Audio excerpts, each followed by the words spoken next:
Jo ja porto molts anys aquí al Departament de Salut, però sí que l'any 2016, amb la creació de la Direcció General de Recerca i Innovació en Salut, en aquell moment el director el Toni Andreu, em vaig incorporar com a subdirectora i va ser quan ja vaig començar a tenir relació amb tots els centres de recerca i amb un d'ells el Bio, evidentment. Sempre ha sigut una relació molt col·laborativa, tant per part del centre com per nosaltres. Nosaltres sempre intentem acompanyar els centres, independentment de la seva autonomia de gestió i de la seva governança, però sempre estan al costat dels centres. Et diria que les persones i l'organització. Per mi el Bio,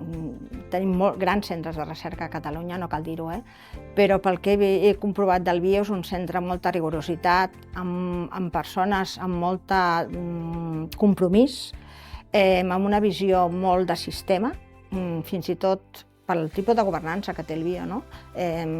Però és un actor del sistema amb molta visió de conjunt i això crec que amb l'organització que l'ha acompanyat i la governança que sempre ha estat al costat, jo crec que això és dels factors que ha fet que el Bio estigués ara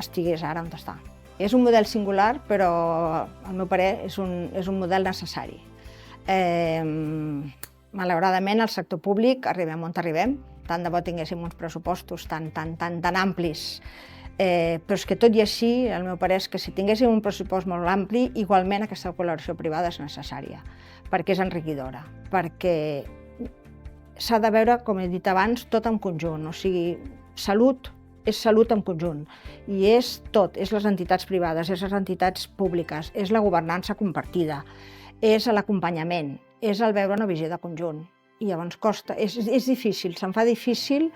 que en un sistema de recerca com el que tenim al país no es compti amb la col·laboració privada. Tenim, a més, ens ho diu ja fins i tot la normativa, no? Tenim una llei de la ciència que ja promociona la col·laboració público-privada i la prima, per tant, és que no o sigui, és un tema que em costaria molt de que ara no hi hagués col·laboració privada. És un model diferent, però ha estat un model d'èxit. I per mi ha estat un model d'èxit, i també parlo amb la meva experiència, que només són de 10 anys dels 20 anys, però crec que, com ha hagut voluntat per totes les parts, per això ha estat un model d'èxit. És evident que quan es va prendre la decisió en el seu moment, no? Que el tema dels assajos, tot el que fos oncologia passava al Bio, pel Vir, com a institució que nosaltres també de salut som patrons, doncs havíem de gestionar aquestes diferències que es produirien, ho sabíem, però es va fer amb molt criteri, amb molta comunicació i amb molt compromís de les parts. I aquí també l'hospital, sincerament, va fer un paper molt important, perquè no oblidem que els pacients són de l'hospital, no són ni del Vir ni són del Bio. Per tant, els pacients són de l'hospital, però és que les tres institucions són institucions del sistema i, per tant, junts no només hem sumat, sinó que hem multiplicat. Si haguéssim anat per separat, no estaria el Bio on està, ni el Vir on està,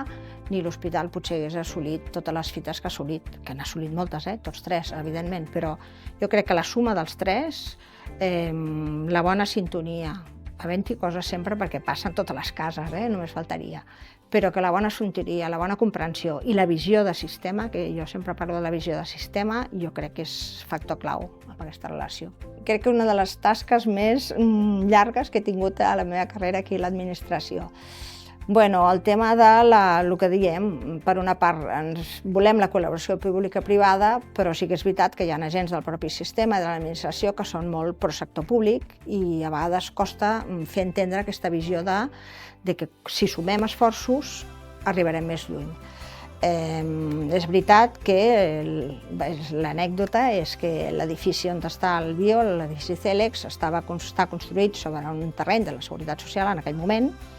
i, per tant, en el moment que es va donar l'edifici al Servei Català de Salut,